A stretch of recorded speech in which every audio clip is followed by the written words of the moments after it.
বিসমিল্লাহির রহমানির রহিম। আসসালামু আলাইকুম।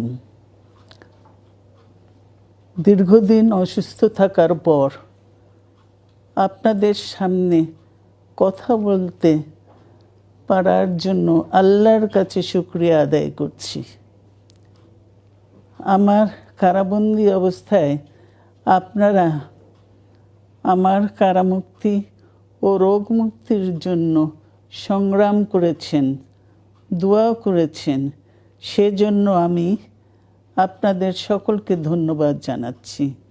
দীর্ঘ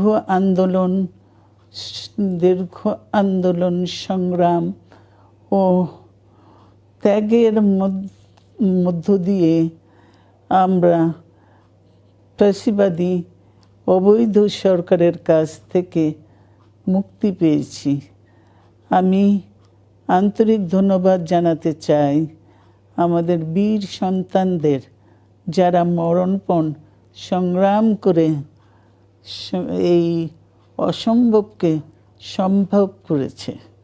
শত শত শহীদদের জানাই শ্রদ্ধা।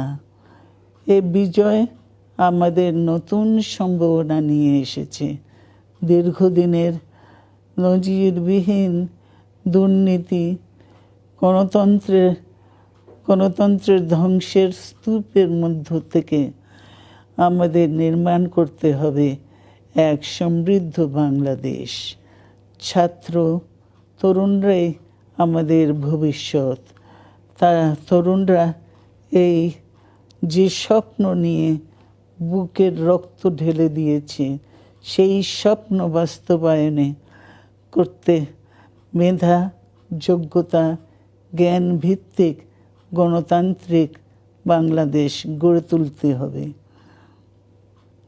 শোষণহীন সমৃদ্ধ বাংলাদেশ। সকল ধর্মের গোত্রের অধিকার নিশ্চিত করতে হবে। শান্তি, প্রগতি আর সাম্যের ভিত্তিতে আধুনিক বাংলাদেশ নির্মাণে আসুন আমরা তরুণদের হাত শক্তিশালী করি।